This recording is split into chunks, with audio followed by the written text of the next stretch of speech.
Welcome back to another video. This is my third take.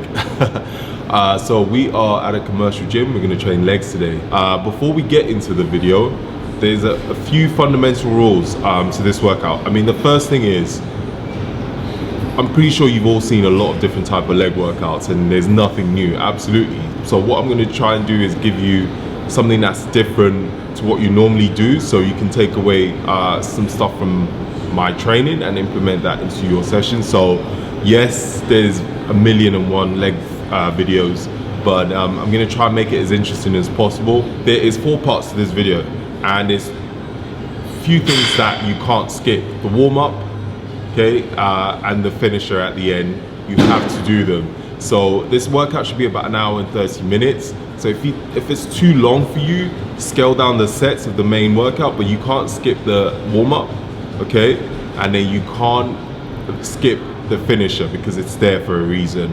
But like I said, just scale down the sets if you need to, if you don't have much time in the gym. Also, this is all about progressive overload. So there's going to be a lot of drop sets, a lot of supersets, time under tension. Pay attention to that, especially the tempo. When I say 2 seconds, I mean 2 seconds. When I say 3, I mean 3. I know I sound like a school teacher, but these are very important. Also, no ego lifting. So don't try and go too heavy. Form over everything. Just remember that part. So yeah, if you enjoyed this video, don't forget to leave a thumbs up. That would be awesome because that helps me out a lot. And don't forget to subscribe. So we're going to get into the video, and as we're training, I'm going to explain why I do certain things, why I'm doing certain exercises, and the reason for them as well. So let's get warmed up.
If you struggle to activate your glutes and actually also your hip, this is a great movement to do, both of these combined.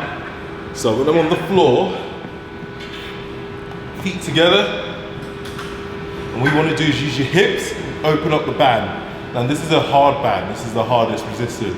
Okay, so by doing that, you're activating your glutes, also your hips. It hurts like hell. So if you open, okay, and close, open, squeeze your glutes as well, close, and then after about 10 reps, open, leave it open, so that's really activated. And then we're gonna do a bridge. That means you're working your glutes twice as hard. Okay, it's about 10 reps. If you do this right, you will feel your glutes. They'll be on absolute fire every single rep. Okay, do 2 or 3 sets of these, 10, 10. Probably the most effective way to wake your glutes up. Because a lot of times people struggle with activating their glutes. So when you have really bad lower back pain, it's because these aren't awake yet. Okay, so try and get, even if you don't use the hip band, do some glute bridges, single leg glute bridges as well. Guys, girls do this all the time, but guys are too precious about it. So remember, like I always say, what other people think of you, doesn't matter if it's in the gym, outside, it's none of your business. So you're coming in here to do your thing and leave, and stop worrying about what other people think.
So those two movements, the Kang Squats and the Cossack Squats, are great pre-workout prep movements. So they really help to open up your hips, activate your glutes, again, activate your hamstrings as well. They are very hard, but it also helps with my mobility, so when I go into doing the squats. If you struggle with them, do them without, as you saw when I just warmed up, with just the bar. You don't have to add weights on them. I do add weights, but not too heavy, because again, it's not an actual workout. Well, it is a workout, but it's not a heavy workout. It's just something light, just to mobilize, especially your lower body. So they're both great movements for your lower back, hamstrings, glutes, quads as well. So if you do struggle with mobility, especially with Cossack squats, you can do them holding onto something. So hold onto the bar, legs wide, come down. Yep. And with the Kang squats as well, you can do them without any weights, without any bar. Okay, so a good morning and squat. Okay, up. Good morning. Today's session, we're not doing a lot of posterior chain workouts, so there's not going to be a lot of deadlifts, leg press, things like that, purely because I like to focus on the anterior predominantly in one session, and then the second session of the week I focus on posterior. So it's just how I always train legs. I always do 2 leg sessions a week, but obviously because I also do CrossFit and strength and conditioning, I train legs almost every day, to be honest, but traditionally I've always done 2 leg sessions.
So with calves as well, I like to do the same thing I do with quads. After the drop set, just come off and then just try and flex as hard as you can. So you go on your toes and hold it as long as you can, or one at a time. Then just flex your toes, squeeze as hard as you can. Again, with the quads, if you do that, you do this. Ideally, even do this before you get on the machine. Again, that will teach you how to engage your calves before you start doing the raises.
Okay, so first one, it's called the Anderson squat.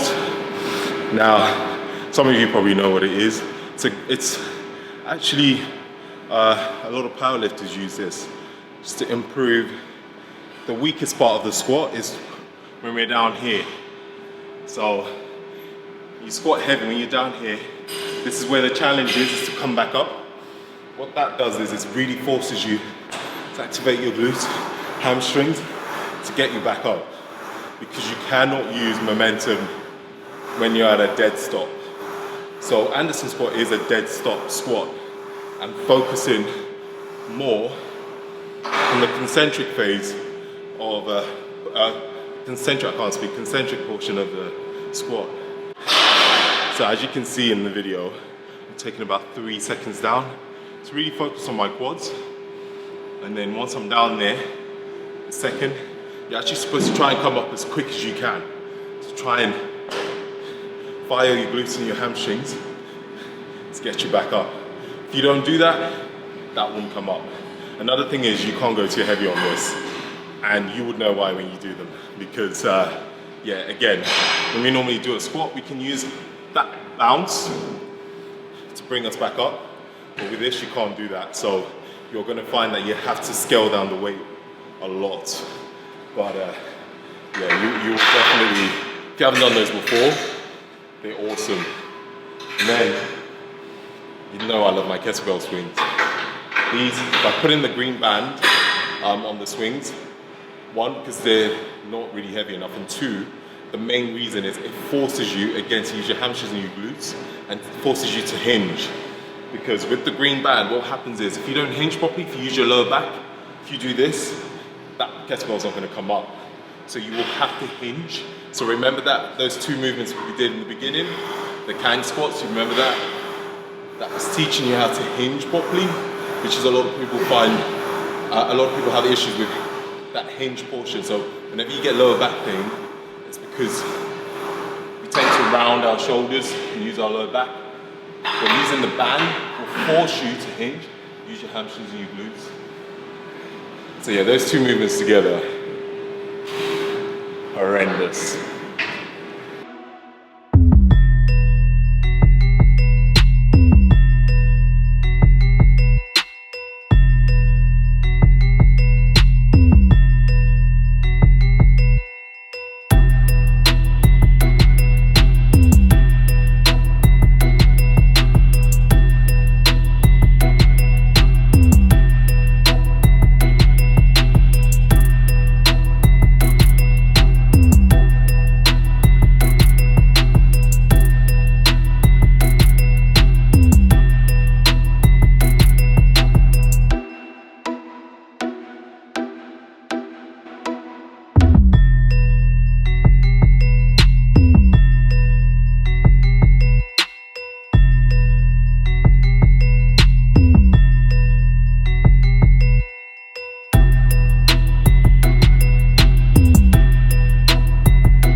elevated goblets.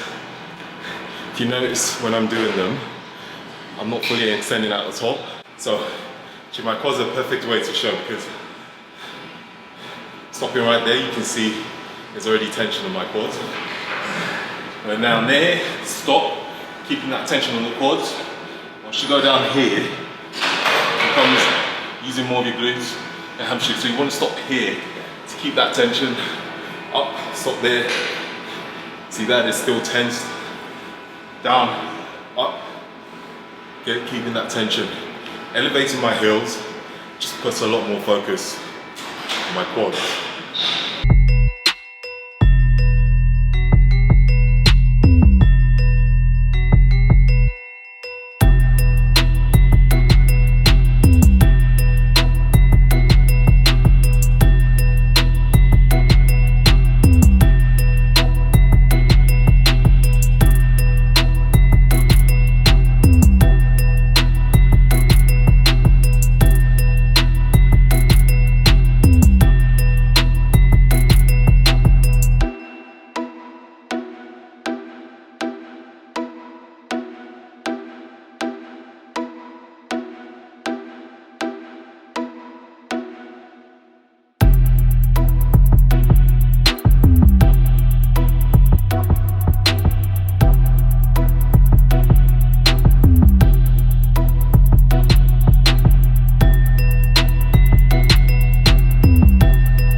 Okay, so shorter steps. Let's focus on the quads. So if you watched my legs videos before, you would know why I'm taking a much shorter step. Focus on the quads rather than a longer step. Puts emphasis on hamstrings and glutes.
Okay, so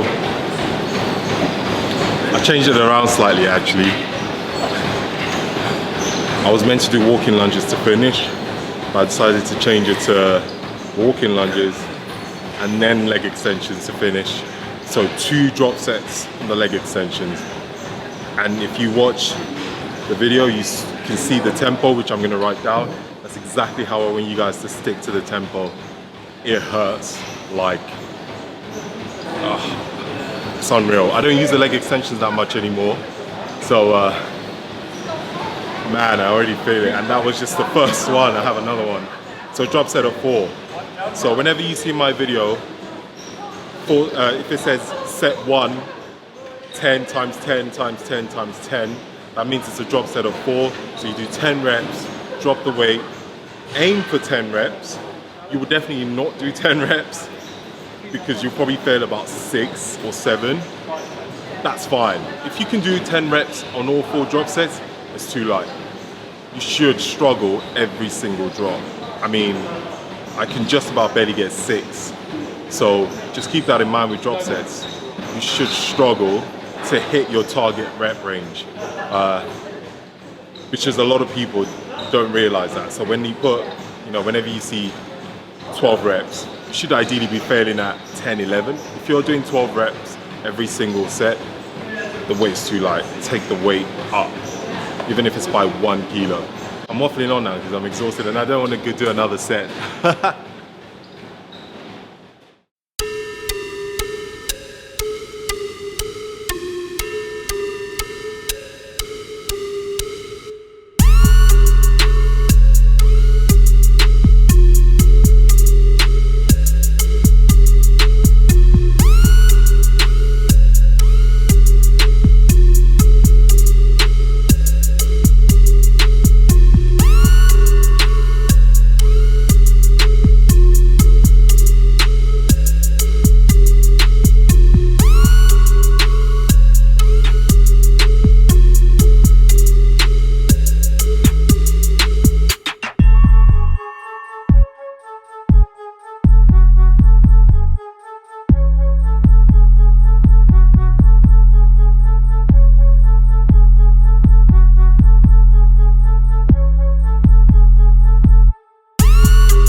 Dead.